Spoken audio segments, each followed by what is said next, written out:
For 13 years, I had given everything to my wife's father's company.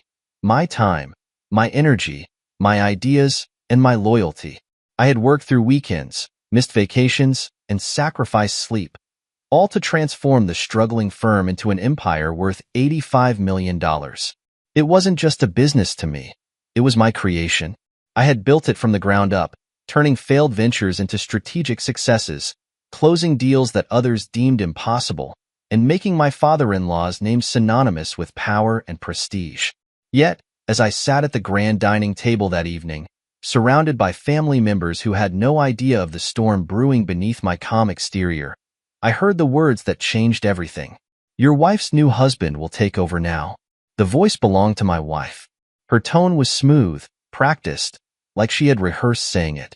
Her father, seated at the head of the table, merely smiled in agreement, as if this was just another business decision, another shift in power that I should accept without question. My grip on the silverware tightened, but I forced my expression to remain neutral. I refused to give them the satisfaction of seeing my anger, my betrayal. The betrayal of a man who had dedicated his life to a cause, only to be cast aside like an employee whose contract had expired. I glanced around the table. The rest of the family was chatting, eating, oblivious to the significance of what had just been said. Or maybe they knew, but they had chosen to stay silent, unwilling to challenge the patriarch's decision. That was how it had always been. What he said was law.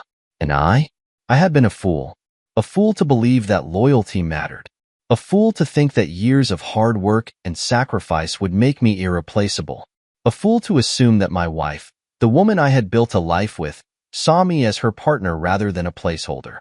Her new husband. I looked at her then, truly looked at her, and realized something I should have seen long ago. She had never fought for me, never stood up for me, never challenged her father's authority, even when his choices were unfair. She had simply played the role of the obedient daughter, the princess waiting for her father to arrange the best possible deal for her. And now, she had been promised to another man.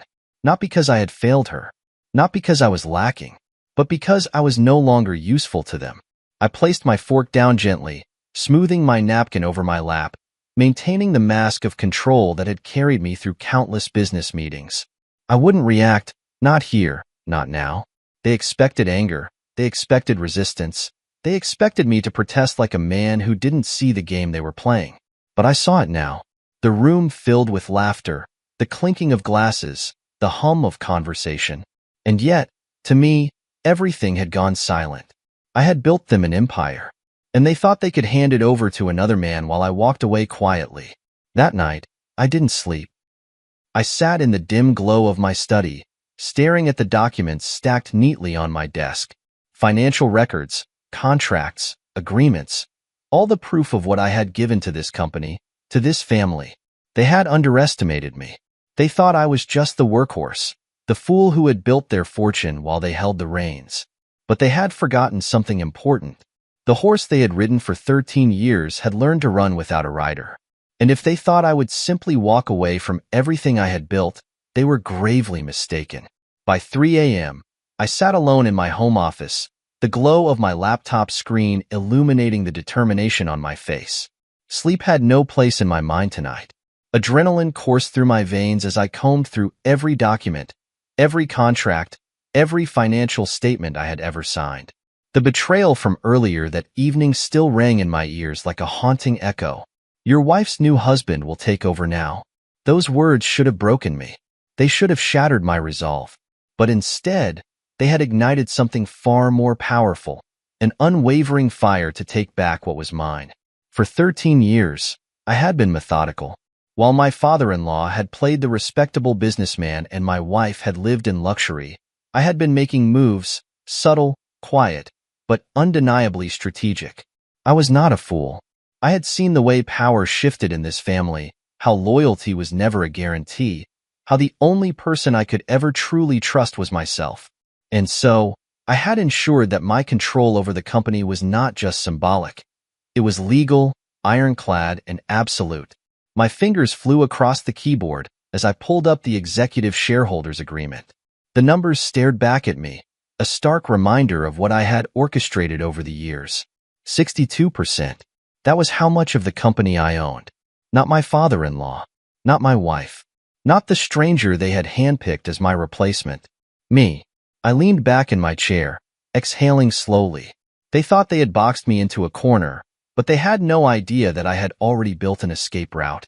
They expected me to disappear quietly. Instead, I was going to remind them exactly who they were dealing with. As the clock struck 8:45 a.m., I walked into the company headquarters, not as a man who had been discarded, but as a man who was about to burn their carefully laid plans to the ground. The lobby was already bustling with employees, executives, and assistants moving between meetings. Some offered me nods of respect, others glanced at me with uncertainty. The whispers had already started. Did he hear the news? Will he step down? What's he going to do? I ignored them. I wasn't here for rumors. I was here for war. Taking the elevator to the top floor, I strode into my office, my presence alone sending a wave of tension through the space. My assistant, Danielle, looked up from her desk, her face betraying none of the chaos that must have been circling through the company grapevine. She had been with me for nearly a decade, loyal, sharp, and always 2 steps ahead. "Schedule a board meeting for noon," I said, setting my briefcase down. She hesitated only for a second before nodding. "Understood. Anything else?" "Yes," I said, my voice calm. "Call the legal team. I want them ready." Her gaze flickered with understanding. The fight had begun. By the time I settled into my chair, I was already anticipating their next move. My father-in-law would waste no time. He would call in his favors, push the executives to accept the transition, frame it as a necessary shift in leadership. He would use my wife's name to solidify his argument. After all, who would question a man passing his business to his daughter and her new husband? The problem was, I wasn't just a name on a piece of paper. I was the name on the contracts that mattered. At exactly 9 a.m., as if on cue, my office door swung open without so much as a knock. My father-in-law entered first, his presence as overbearing as ever, followed by my wife, her posture poised as if this was nothing more than another meeting. And then, he walked in. The so-called new husband. Tall, young, confident, exactly the type of man my father-in-law would consider worthy of taking my place. He exuded arrogance, a smugness that came from believing he had already won. I almost laughed. "I assume you're aware of the transition," my father-in-law said, his voice carrying the weight of expectation. I leaned back in my chair, steepling my fingers together. Transition? Interesting choice of words. The man beside my wife smirked, as if he found this amusing. I ignored him. He was nothing more than a placeholder, a pawn in someone else's game. My focus was on the real threat, the man who had orchestrated this betrayal in the first place. "We need you to oversee the handover," my father-in-law continued. "We expect full cooperation." I exhaled slowly, shaking my head. They really thought they had everything figured out. "You don't have the authority to make that decision," I said, my voice eerily calm. A flicker of irritation passed over his face. My wife's expression barely shifted, but the smug look on her new husband's face faltered. I reached for the remote on my desk and pressed a button. Behind me, the massive screen on the wall lit up, displaying the executive shareholders agreement. Their eyes darted to the document. Confusion set in first, then panic. "This document states that any transfer of power requires approval from the majority shareholder," I said, watching as the reality of the situation dawned on them. And that would be me. Silence. Heavy. Unmistakable. For the first time, my father-in-law's mask of composure cracked. "This is impossible," he muttered. "No," I corrected, my voice cutting through the tension. "What's impossible is thinking I would spend 13 years building something only to let you steal it from me." I turned my gaze to my wife. "Did you really think I wouldn't see this coming?" I asked her, my voice laced with disappointment. She didn't answer. Her hands tightened into fists at her sides. I let the silence stretch between us before shifting my attention to the man standing beside her, the one who had walked in thinking he was about to inherit an empire. "You have 2 choices," I told him. "You can work under me, or you can walk out that door and never step foot in this company again." His face turned red, his jaw clenched. He looked at my wife, then at my father-in-law. He had expected a victory lap, not a public humiliation. He stormed out without a word. My father-in-law hesitated for a fraction of a second before following. My wife lingered for a moment longer. She met my gaze, searching for something. Anger, regret, weakness. She found none. I had spent years building this empire, and if they thought they could take it from me, they were about to learn just how wrong they were. The air in my office was thick with tension long after my father-in-law and my so-called replacement had stormed out. My wife was still standing there, her hands clenched at her sides, her carefully curated mask of indifference slipping ever so slightly. She wasn't used to losing. Neither was her father. But today, they had lost. I leaned back in my chair, watching her closely. She was waiting for me to break the silence, to give her something. An explanation, an argument, a reaction. But I wasn't playing that game anymore. "You knew," she finally said, her voice quiet but edged with something sharp. "You knew all along." I tilted my head slightly, as if considering her words. What exactly did I know? Her nostrils flared. "Don't play dumb. You knew what my father was planning. You knew he was going to transition the company to—" She stopped herself before saying his name. She didn't have to. I let out a slow breath, tapping my fingers on the desk. "Of course I knew," I said smoothly. "I know how your father operates. He's predictable. He thinks power is something he can shuffle around like a deck of cards. He underestimated me, just like you did." Her lips pressed into a thin line. "This doesn't have to be a war, you know?" I laughed, the sound dry and humorless. "It already is, darling." Her gaze flickered to the massive screen behind me, still displaying the shareholder agreement, the document that had just dismantled all of their carefully laid plans. I saw the realization in her eyes, the understanding that the life she had expected, the seamless transition she had envisioned, had just gone up in flames. "So what now?" she asked. "You think you can just keep me out? That my father will accept this?" I stood up, slowly, deliberately, and rounded the desk. She stiffened slightly as I stopped right in front of her. "Let's get something straight," I said, my voice low. "Your father doesn't run this company anymore. I do. If you want to stay in this game, you'll do it on my terms." She scoffed. "You don't control me." I smiled. "No, but I control what matters. And right now, that's the future of this company. If you thought I was going to just step aside and let you and your new husband waltz in, you don't know me as well as you think." Her jaw tightened. She had always been good at masking her emotions, but I knew her too well. She was panicking. "This isn't over," she whispered, her voice carrying more desperation than confidence. "Oh, I know," I said.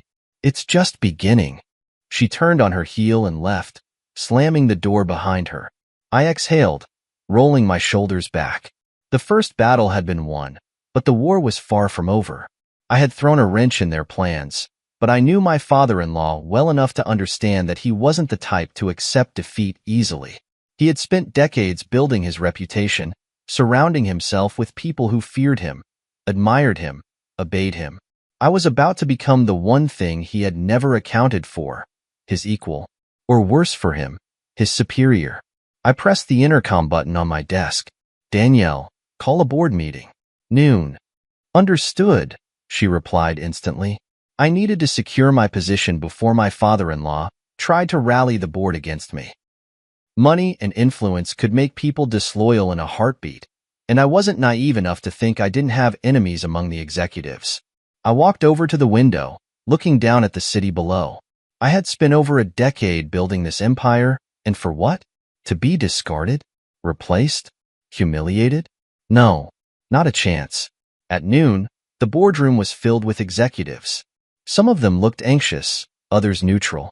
A few were clearly waiting to see which way the tide would turn before choosing a side. I took my seat at the head of the table. "I know many of you have heard rumors," I began, my voice steady. "So let me clear them up. Yes, my father-in-law intended to replace me. No, that will not be happening." Murmurs rippled through the room. I let them speak amongst themselves for a moment before continuing. "I've built this company into what it is today. Every deal, every expansion, every strategic move, I've been at the center of it. And I won't allow a man who hasn't spent a single day working here to walk in and take what I built. One of the executives, a man I had always respected, cleared his throat. Your father-in-law has significant influence. He could make things difficult. I met his gaze head-on. Perhaps. But let me make one thing clear. If anyone in this room believes that backing him is the right move, speak now. Silence. Heavy, deafening silence. Good. Loyalty matters, I continued, my tone softer but no less firm. And those who stand with me now will be rewarded. Those who don't? Well, you should know me well enough to understand that I don't forget disloyalty. I let my words settle. This was a game of power, and I had just made my position clear. By the time the meeting ended, I had secured the support I needed. My father-in-law could try to fight me, but he was about to learn something important. I wasn't the man he thought he could control. By the time I returned to my office, Danielle was waiting at the door. Your father-in-law called, she said. He wants to meet. I smiled. Of course he did. Tell him I'll see him tomorrow, I said. At my convenience. As she walked away, I sat back in my chair, exhaling slowly. The battle lines had been drawn, and I had no intention of losing. By the time I stepped into my office the next morning, the weight of what had happened over the last 24 hours was still sinking in. My father-in-law had miscalculated, badly.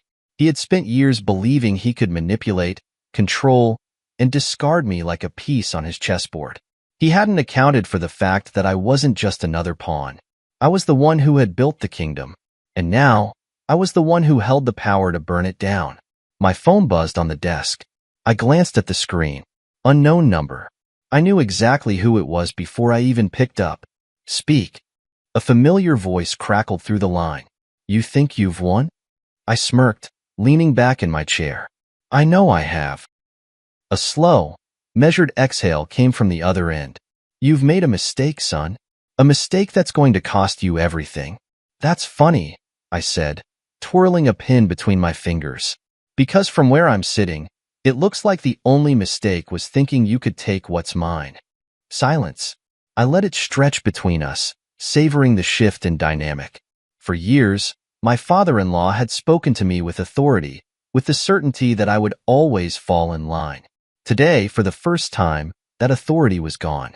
We should meet, he finally said, his voice tight. We should, I agreed. But on my terms. My office. 1 hour. I hung up before he could argue. I wasn't going to let him control the setting, the tone, or the circumstances. If he wanted a discussion, it would be on my turf, under my rules. The next 60 minutes passed in strategic preparation. I had Danielle pull up every document, every financial report, and every legal agreement that mattered. I wanted them printed and stacked neatly on my desk, not because I needed to review them, but because I wanted him to see them. To understand that I wasn't just prepared. I was untouchable. At exactly 10 o'clock, the door to my office swung open. My father-in-law walked in, his presence as imposing as ever, dressed in his usual crisp suit. He was followed closely by my wife, ex-wife, really, though she hadn't realized it yet, and trailing behind her, the man they had chosen to replace me. I ignored him entirely. He wasn't important enough to acknowledge. Instead, I leaned back in my chair and gestured to the seats across from me. Sit. They did. Reluctantly. You think you can just lock me out of my own company? My father-in-law's voice was sharp, laced with barely concealed fury. I smiled. I don't think. I know. I tapped the stack of papers on my desk. 62%, remember? That's my share. Which means I make the decisions now. Not you. Not her. I nodded toward my wife, whose expression remained unreadable. And definitely not him. Her so-called new husband shifted in his seat, uncomfortable. This is a family business, my father-in-law pushed. And you're no longer family. I tilted my head. Funny. You had no problem with me being family when I was the one securing multi-million-dollar contracts, expanding the business, and cleaning up your financial messes. His jaw clenched. I continued. You're right about one thing, though. This is a family business. But see, I was smart enough to make sure that blood ties don't equal ownership. I slid a document across the desk. "This is the revised executive structure I filed this morning," I said casually. "Effective immediately, your title as chairman is revoked. Your board privileges are suspended. Your access to financial accounts? Gone. You no longer hold a single voting right in this company." My father-in-law's face turned red. "You can't do that." I raised an eyebrow. "I already did." My wife, ex-wife, leaned forward, her voice softer but no less sharp. "Why are you doing this?" I turned my gaze to her, finally giving her my full attention. "Why?" I repeated. "You really have to ask?" She didn't flinch, but I saw the flicker of uncertainty in her eyes. "You stood by while your father plotted to erase me," I said, my voice steady. "You let him decide that I was disposable. You sat there at dinner, smiling, while he handed my legacy to someone else like I was nothing more than an employee who had overstayed his welcome. I didn't. You did." I cut her off. "And now, you get to watch as everything you thought was yours slips through your fingers." Silence. The man beside her, her new husband, was visibly uncomfortable. He had come here expecting a smooth transition, a welcoming handoff. Instead, he was sitting in the room with the man he had tried to replace, realizing just how out of his depth he truly was. I turned back to my father-in-law. "You built this company, but I made it an empire. And now? Now, I own the empire." I stood up, buttoning my suit jacket. "I suggest you start making peace with that." For the first time in his life, my father-in-law looked at me not with control, not with arrogance, but with something close to fear. He had underestimated me, and now he was paying the price. He stood abruptly, shoving his chair back. "You'll regret this." I smiled. "No, you will."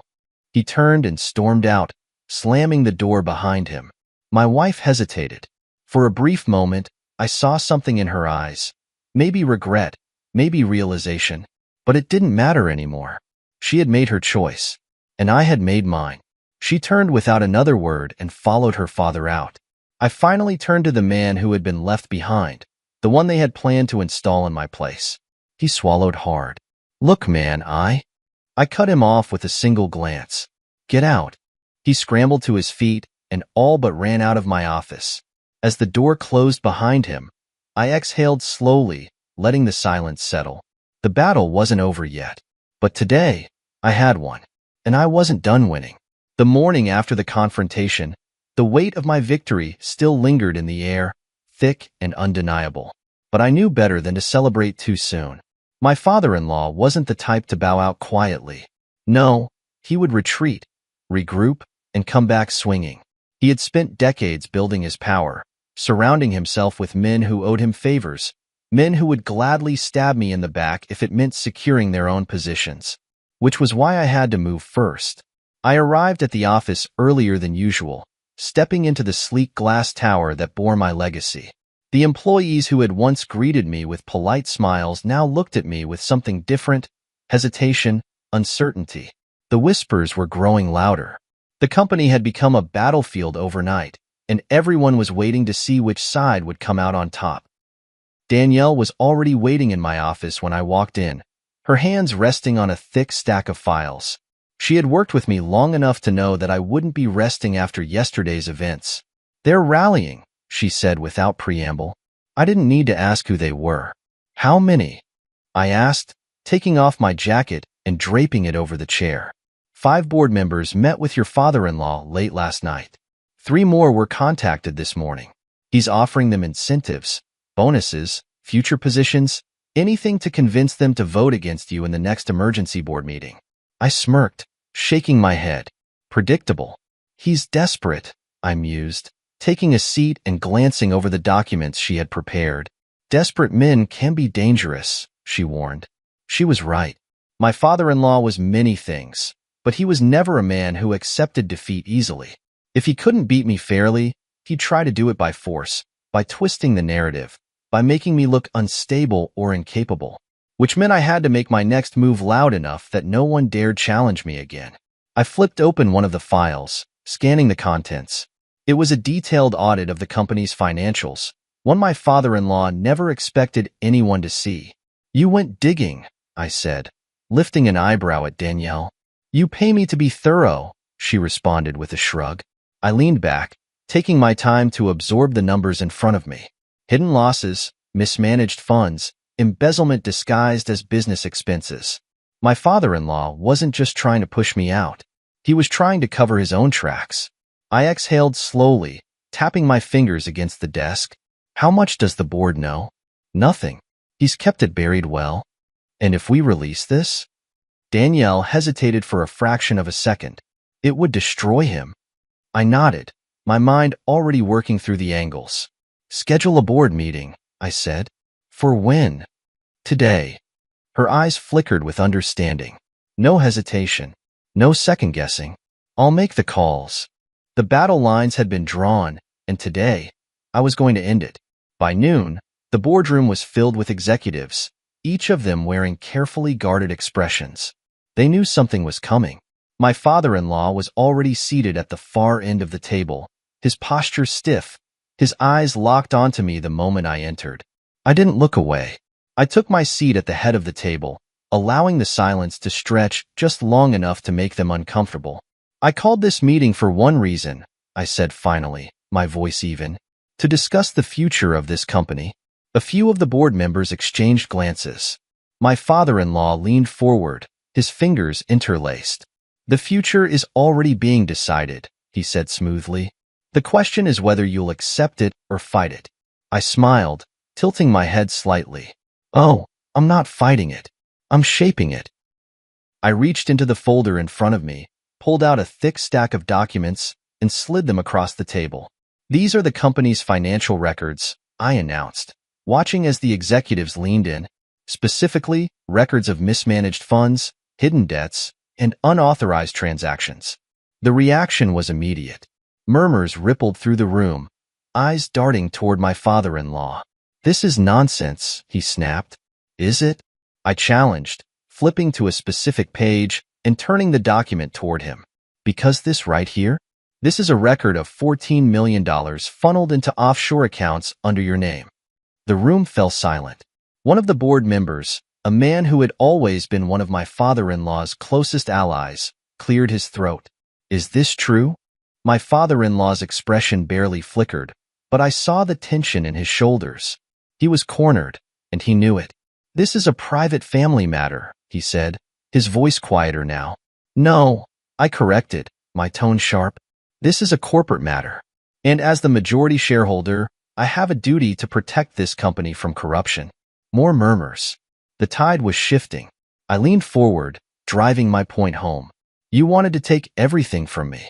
Instead, you just handed me everything I need to take you down. A long pause.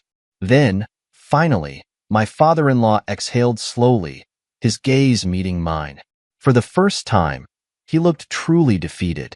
What do you want? He asked. Your resignation, I said without hesitation. Effective immediately. More silence. Then, to my surprise, he nodded. Fine. A quiet gasp from one of the board members. Even my wife, ex-wife, looked startled. And the shares, I added. Transfer them to me. My father-in-law clenched his jaw. You're pushing it. No, I said simply. I'm ending it. A long pause. Then, finally, he sighed, pushing the documents back toward me. You really are ruthless, he muttered. I smirked. I learned from the best. And just like that, it was over. My father-in-law left the company that day. My wife didn't follow him, not immediately. She lingered, watching me, but I didn't spare her a second glance. I had one, and nothing would ever be the same again. By the next morning, the entire city knew what had happened. The headlines splashed across business news outlets were as brutal as they were satisfying. Corporate power shift, the end of an era at Hastings Enterprises. Chairman resigns amidst financial misconduct allegations. Hastings' empire crumbles, the rise of its true architect. I sat in my office, sipping my morning coffee, reading through each article with a quiet satisfaction. The war was over. The battlefield was mine. My father-in-law had been forced into resignation, stripped of the company he had once commanded. His shares, once a symbol of his iron grip, were now in my name. And the best part? He hadn't even tried to fight back, because he knew he had lost. Danielle entered without knocking, holding a tablet. You made every front page. Some say you're a genius. Others are calling you ruthless. I smirked. Both are true. She set the tablet down and gave me a pointed look. You should know something. Your ex-wife has been calling. Repeatedly. I didn't react. I had been expecting that. Let her call. Danielle hesitated. She also came by the building earlier. Security turned her away. I exhaled slowly. She's not used to being ignored. Clearly, Danielle muttered, before shaking her head. One more thing, you're getting interview requests. Bloomberg, Forbes, even a few international networks. Everyone wants a comment. I chuckled. They want to know how I managed to dismantle a legacy in under a week? Something like that. I leaned back in my chair, considering. The truth was, I had no interest in feeding the media frenzy. Let them speculate. Let them build their narratives about power, betrayal, and corporate warfare. The only thing that mattered was control, and I had secured it. Decline all of them, I said. Danielle raised an eyebrow but didn't argue. She knew me well enough to understand that I didn't do anything for public approval. And my schedule for today? I asked. You have a meeting with the new board at 2 p.m., she said. They're eager to know what direction you want to take the company in now that it's fully yours. I nodded. Good. Make sure all financial reports are on my desk before then. I want to go in with every number at my fingertips. Danielle turned to leave, but paused at the door. And about your ex-wife? I didn't look up from my coffee. She made her choice. She can live with it. Danielle nodded and left. For a moment, I allowed myself to lean back and close my eyes. The past few days had been an all-out war, but I had emerged exactly where I needed to be, at the top. And I wasn't about to let anyone drag me back down. By noon, I received another call from her. I ignored it. By 12:30, a message came through. We need to talk. I smirked at the simplicity of it, as if a few words could undo everything. By 1 o'clock, she sent another. Please. That one made me pause. Not because I felt anything for her. I didn't. That part of me had been erased the moment she sat at that dinner table and let her father dictate my replacement. No, I paused because I recognized desperation when I saw it. And desperate people were unpredictable. By 1:45, I arrived at the boardroom. Executives were already seated, their postures stiff, their eyes watchful. They had spent years under my father-in-law's rule, conditioned to follow his lead. Now, they were looking at me, unsure of what to expect. I let the silence stretch as I took my seat at the head of the table. Let's not waste time, I said, steepling my fingers. I know there are concerns. I know some of you were aligned with my predecessor. But let me make one thing clear. This company doesn't run on loyalty to a name. It runs on results. A few of them shifted in their seats. We're not going to waste time mourning the past, I continued. We're going to move forward. And those who are ready to do that, you'll be rewarded. The tension in the room eased slightly. These were business-minded people. They didn't care about sentiment. They cared about profit. And if I could make them more money than my father-in-law ever did, they would fall in line. I spent the next hour laying out my strategy, expanding global operations, restructuring inefficient departments, securing new international partnerships. By the time the meeting ended, the board was no longer uncertain. They were intrigued, and I had them exactly where I wanted them. That night, as I was leaving the office, I saw her. She was waiting in the lobby, standing near the entrance in a fitted gray dress, looking as polished as ever. I could have walked past her. I could have ignored her completely, but a part of me wanted to hear what she had to say, if only to watch her scramble for an explanation. So I stopped. She looked up, relief flashing across her face. You finally decided to see me. No, I said simply. I just didn't feel like pretending you don't exist. She flinched slightly, but recovered quickly. Can we talk? In private? I studied her for a long moment. Then, without a word, I turned and walked toward the side exit. I knew she would follow. Outside, the night air was crisp, the city lights reflecting in the glass windows of the building I now fully controlled. She wrapped her arms around herself, hesitating. I didn't want this, she finally said.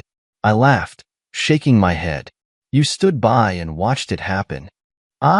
She stopped herself, frustration flickering in her eyes. I didn't know how to stop it. You didn't try, I said coldly. Silence stretched between us. I made a mistake, she admitted finally. I nodded, shoving my hands in my pockets. Yes, you did. Her lips parted slightly, as if she had been expecting a different response. She exhaled. I just want to know if there's any way to fix this. I looked at her then, really looked at her. She had been the woman I once trusted, once believed in, and now she was just another person who had underestimated me. No, I said, my voice even. You don't get to fix this. You don't get to rewrite the ending. Her eyes flashed with something. Anger, regret, maybe even grief. But none of it mattered. I turned and walked away. Because some things weren't meant to be salvaged. And she had made her choice. As I walked away from her, I didn't look back. There was no need. Whatever desperation she was feeling now, whatever regret had crept into her heart, it was too little, too late. She had watched me be discarded like an afterthought, had stood silent as her father tried to erase me from my own empire. And now, she wanted to fix things? There was nothing left to fix. I stepped into my car, exhaling slowly as I gripped the steering wheel. My phone vibrated in my pocket, and I already knew who it was before I even glanced at the screen. Another message from her. Please, just one conversation. I didn't bother responding. Instead, I turned off my notifications and pulled out of the parking lot. There was work to be done, a company to run, a future to secure. The past could keep calling, keep begging, but I was done answering. By the time I got home, my body was exhausted, but my mind was sharp. I poured myself a drink, stepping onto the balcony of my penthouse. The city sprawled before me, alive and endless, glittering under the night sky. I had won. Everything they had tried to take from me, I had taken back, and more. The company was mine now, fully mine, and for the first time in years, I didn't have to answer to anyone. No father-in-law dictating my future. No wife standing in the shadows, complicit in my downfall. So why did I feel this quiet, lingering sense of anticipation? Because I knew the game wasn't over yet. People like my father-in-law didn't just walk away. They regrouped. They retaliated. And I was ready for it. The next morning, I was back in my office before the sun had even fully risen. Danielle was already there, as always, her efficiency unmatched. She slid a file onto my desk before I had even taken my seat. You were right, she said simply. I flipped open the file and scanned the contents. A meeting had taken place last night. My father-in-law, a few of his old allies, a handful of investors who had benefited from his reign.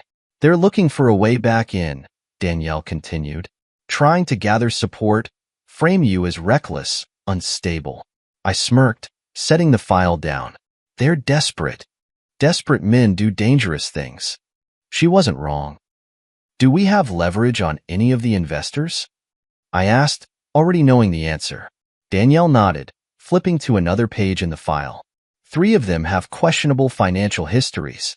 Offshore accounts, unreported earnings, some borderline legal dealings. If they push too hard, we can squeeze them. And the rest? 2 of them are just waiting to see who comes out on top. They don't care who runs the company, as long as their money keeps growing. Then we make sure they know where the real power is. I picked up my phone and dialed the number of the most influential investor on that list. A man who had built his fortune on the backs of others, who had never truly cared about loyalty, only profit. He answered on the second ring. I was expecting your call. Then you already know why I'm calling, I said smoothly. He chuckled. Your father-in-law has been very persuasive. He thinks you're too aggressive, too impulsive. He's making a case that the company is better off under someone calmer. And what do you think? I asked. A pause. Then, I think I like making money. And right now, you're the one making it. I smiled. Glad we understand each other. He chuckled again. For now. But power shifts quickly in this world. Be careful, son. I always am. I hung up and turned to Danielle. That's one secured. Now let's deal with the others. By noon, I had locked in the majority of the key investors. They were staying with me, at least for now. That left my father-in-law with fewer allies, fewer options, and fewer chances to claw his way back. At exactly 3 p.m., my office phone rang. I picked it up without hesitation. I was wondering when you'd call. You're making a mistake. My father-in-law's voice came through, calm but firm. You keep saying that, but I'm still here. And you? You're not. A pause. Then, this isn't over. I smirked, leaning back in my chair. It is for you. Silence. Enjoy your retirement, I said, then hung up. I exhaled, setting the phone down. Game over. That night, I returned home and found another message waiting. From her. I miss you. I stared at the words for a long moment, then deleted the message without responding. She had chosen her side, and I had one. I stepped out onto my balcony, the city stretching before me. For the first time in years, I was exactly where I was meant to be. Untouchable, unstoppable, and finally, free. By the next morning, the dust had settled, but the game wasn't over. Power struggles never truly ended. They just shifted, reshaped themselves into new battles, new challenges. The difference now? I was the one holding the sword. I arrived at the office before sunrise, the city still waking up as I stepped into the towering glass building that bore my legacy. Employees were moving through the halls, whispering, stealing glances my way. They weren't used to this version of me, the man who had once worked silently in the background, now the man in charge. Danielle was waiting in my office, already scanning through her tablet. She barely glanced up as she spoke. Your ex-wife was seen leaving her father's house late last night. Sources say she's distancing herself from him. I smirked. Of course she is. She sees the writing on the wall. Danielle finally looked up, giving me a pointed look. You think she's doing this for you? I let out a short laugh, shaking my head. No, she's doing it for herself. Because that's who she was. She had spent years aligning herself with power, making sure she was always on the winning side. Now that her father had been cast out, she was looking for a way to reclaim her position. What do you want to do about it? Danielle asked. I leaned back, considering. Nothing. Let her flail. Let her wonder if I'll let her back in. Let her feel what I felt the moment she betrayed me. Danielle nodded, not arguing. She knew better than anyone. I didn't act out of emotion. I acted out of strategy. What else? I asked, shifting my focus back to business. The remaining board members are aligned with you, at least for now. The investors who were on the fence have backed down. But there's still one problem. I arched an eyebrow. And that is? She slid a document onto my desk. Your father-in-law still has influence. He may not have ownership, but he has connections. If he wants to make things difficult for you, he can. I glanced over the document. It detailed his remaining assets, his political ties, his ability to manipulate certain markets. He's not done fighting, I mused. No, Danielle agreed. He's just waiting for an opening. I exhaled slowly, tapping my fingers against the desk. Then I won't give him one. Schedule a meeting with the board, I said. I want everything airtight before he makes his next move. Already on it, she said, stepping out of the office. I turned my chair toward the window, gazing out over the city. This was the part no one ever talked about, what happened after you won. People assumed victory was the end, but it never was. Power had to be maintained, defended, strengthened, and I wasn't about to let anyone take it from me again. By noon, the boardroom was packed. The atmosphere was different now. No more uncertainty, no more divided loyalties. They all knew where the power lay. We're going to discuss expansion, I said, scanning the room. Hastings Enterprises is no longer just a domestic firm. We're taking it global. A few surprised glances. Some nodded, already considering the implications. We've relied too long on old strategies, I continued. We were reactive. Now, we're going to be proactive. New markets, new investments. We don't sit back and wait for opportunities. We create them. An executive shifted in his seat. That's going to require aggressive funding. I smiled. I'm aware. Danielle slid another document across the table. We've already begun securing private capital. Within the next 3 months, We'll have the liquidity needed to make our first international acquisition. Murmurs of approval. My father-in-law had spent years treating this company like his personal kingdom, using it to consolidate power rather than actually grow it. That was his biggest mistake. He played defense. I wasn't going to. I was going to conquer. That night, as I was leaving the office, my phone buzzed. Unknown number. I already knew who it was. I answered, bringing the phone to my ear without speaking. A slow exhale on the other end. You've made your point. I smirked. Have I? A pause. Then, you think you've won. You think this is over. It is over, I said, stepping into my car. You just don't want to accept it. You're playing a dangerous game, son. I'm not playing anymore. You are. And you lost. Silence. Retire, I continued. Enjoy what's left of your influence before it disappears completely. Because if you come at me again, I won't just take your company. I'll take your legacy. A long pause. Then, finally, you really are ruthless. You taught me well, I said before hanging up. I set my phone down, exhaling. That was the last time my father-in-law ever tried to challenge me. 3 months later, Hastings Enterprises secured its first international acquisition, expanding into European markets. The numbers skyrocketed. I watched from my office window as the stock price climbed, the city lights reflecting in the glass. I had won. Not just the battle, the war. And no one would ever take this from me again. That night, I got another text. From her. I still love you. I stared at the message for a long moment before typing back. I don't. And with that, I blocked her number. Because power isn't just about winning. It's about knowing when to walk away. And I was never looking back. The city never truly slept, and neither did power. While the rest of the world moved through their routines, I was already steps ahead, calculating my next move.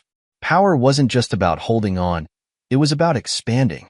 And if my father-in-law had spent decades defending his empire, I was going to spend the next decade building mine bigger than he ever imagined. The office was quieter than usual when I arrived the next morning, my footsteps echoing in the executive hallway. Hastings Enterprises had already begun its global expansion, and the first phase of international acquisitions was locked in. But there was still work to do. Danielle was waiting for me, as always, a fresh folder in her hands. Numbers from our latest acquisition, she said, handing it over. I flipped it open, scanning the reports. The company we had just acquired was already proving to be a gold mine. Revenue up 17% in the first quarter, with even higher projections for the next fiscal year. This is good, I said, nodding. It's more than good, she corrected. It's a statement. The market knows you're not just holding ground, you're growing. That was exactly the point. My father-in-law had spent years playing safe, keeping the company in familiar territory. But power wasn't about safety, it was about dominance.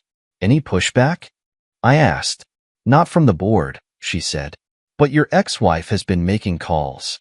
I didn't react. To who? Some of the investors. A few of the remaining executives who were loyal to her father.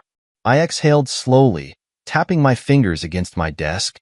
She's looking for a way back in, Danielle continued, trying to leverage whatever influence she has left. And how are they responding? So far, they're ignoring her. But if she keeps pushing, someone might listen. That was the problem with people like her. They never accepted when they had lost. She had aligned herself with power her entire life, always making sure she was on the winning side. And now, for the first time, she was powerless. Let her try, I said finally. It won't change anything. Danielle hesitated. She also showed up at the building again this morning. Security turned her away. I chuckled, shaking my head. She's getting desperate, Danielle noted. Let her be, I said simply. Danielle studied me for a moment, then nodded. She didn't need to say it, but I could hear the unspoken words in her silence. This isn't over. And maybe, in her mind, it wasn't. But for me, it had been over the moment she let me be erased. By mid-afternoon, I was on a conference call with a potential partner in Dubai, discussing another major acquisition. We were expanding fast, and the world was paying attention. Your reputation precedes you, the man on the other end of the call said. The way you handled your transition of power was ruthless. I smiled slightly. Business isn't personal. Oh, but it is, he chuckled. Every move you make tells the world who you are. And right now, the world is watching. I knew that. I welcomed it. By the time the call ended, I had secured another partnership, and Hastings Enterprises was another step closer to becoming a global powerhouse. I had built an empire that no one, not my ex-wife, not her father, not their failed schemes, could take from me. And that was only the beginning. That evening, I stepped into my penthouse, the city lights stretching endlessly beyond the glass walls. A drink in my hand. My phone vibrated once more. Another message. From her. I should have ignored it. But something in me wanted to see what she had to say. I opened it. I just want to talk. One last time. I exhaled, setting my drink down. I didn't owe her anything, but I wanted to see what her last move would be. So, against my better judgment, I sent a single response. Tomorrow. Noon. My office. The next day, at exactly noon, she walked into my office. She was still as polished as ever, still carried herself with the same effortless confidence. But there was something different now, a hesitation in her step, a flicker of doubt in her eyes. She took a seat across from me, crossing her legs carefully. "You look good," she said after a moment. I didn't respond. I just studied her. She sighed. "I don't know how to start this conversation." "Then don't." Her jaw tightened slightly, but she forced a small smile. "I made a mistake." "You made a choice," I corrected. "And it was the wrong one," she admitted. I tilted my head slightly. "Didn't seem wrong when you sat across from me at that dinner table, letting your father replace me like an employee past his expiration date?" She flinched at that. "Good. I was stupid," she said, her voice quieter. "I let my father control everything. I let him make the decisions, thinking it was what was best for me. But I see now." She swallowed. "I see that I lost the one thing that actually mattered." I leaned back, watching her. "And what was that?" I asked, my voice unreadable. She hesitated. "You." I laughed. I didn't even mean to. It just came out. "You didn't lose me," I said, shaking my head. "You threw me away. There's a difference." Her eyes flickered with emotion. "Do you really hate me that much?" I exhaled slowly. "No, I don't hate you. I just don't care anymore." She stared at me for a long moment, and I saw the realization dawn in her eyes. This wasn't a game she could win. Not this time. "You wanted to talk," I said, standing up. "Now we've talked. I have work to do." She rose to her feet, looking like she wanted to say more. But in the end, she didn't. She just nodded once, turned, and walked out of my office. And this time, I knew she wouldn't come back. As the door shut behind her, I exhaled. Not because I felt relief. Not because I felt anger. Because, for the first time in a long time, I felt absolutely nothing. And that meant I had truly won. The door clicked shut behind her, and for the first time since this war began, I felt nothing. No rage, no regret, no satisfaction. Just a cold, quiet finality. It was over. She had walked out of my life the moment she let her father erase me. And today, I had returned the favor. I turned back to my desk, my fingers grazing the sleek surface as I exhaled. There were no more distractions, no more betrayals to uncover, no more battles left to fight. I had one. And yet, the city outside my office window kept moving, untouched by the war I had waged and won. The world didn't stop for victory. Neither could I. My phone buzzed. Danielle's voice came through the speaker. "The reporters are still requesting an interview. They want to know your official statement now that everything is settled." I smirked, shaking my head. "Let them speculate." I didn't owe anyone an explanation. "Understood," she said. A pause. "By the way, your ex-wife just left the building." "I know." She looked different. Not as sure of herself. "She'll adjust," I said simply. Danielle didn't press further. She never did. She understood me better than most. "One more thing," she said. "Your father-in-law has officially stepped down from all his remaining positions. He's off every board, out of every financial circle. The investors have cut ties. He's irrelevant now." I nodded. Good. That was the final piece. The last loose thread. He had spent decades ruling from behind a desk, controlling people like pieces on a chessboard. He had built a name, a reputation, a legacy. And now, he was just another forgotten businessman. Poetic. There's one last issue, Danielle said carefully. His lawyers reached out. He's requesting a meeting. I exhaled. Of course he is. He wouldn't go down without trying to salvage something. Some piece of his power, some remnant of his former life. Set it up, I said. My office. Tomorrow. Are you sure? I want to see the look on his face when he realizes there's nothing left for him to take. Danielle didn't argue. Tomorrow. 10 a.m., she confirmed. I hung up, staring out at the city. Tomorrow, I would bury the past for good. The final meeting. At exactly 10 a.m., my office door swung open. My father-in-law walked in, but he wasn't the same man he had been months ago. Gone was the confidence, the arrogance, the quiet certainty that he was always in control. He looked old, small, defeated. He took a seat without waiting for permission, but there was no power in the gesture. I won't waste time, he said, his voice rougher than before. I know what you think of me. I know you believe this is over. I didn't respond. I just watched him. But you don't understand something, he continued, leaning forward slightly. Power never truly disappears. It shifts. Today, you have it. But tomorrow? It could be someone else. I smiled slightly. Is that a warning? It's a lesson, he said, one I had to learn the hard way. One day, someone younger, smarter, and hungrier than you will come for what you built. And if you're not careful, you'll be sitting in this chair, having this conversation. I studied him. He wasn't wrong. Power was never permanent. It had to be defended, strengthened, reinvented. But I wasn't him. I hadn't built my empire on family loyalty or empty favors. I had built it on strategy, control, and absolute leverage.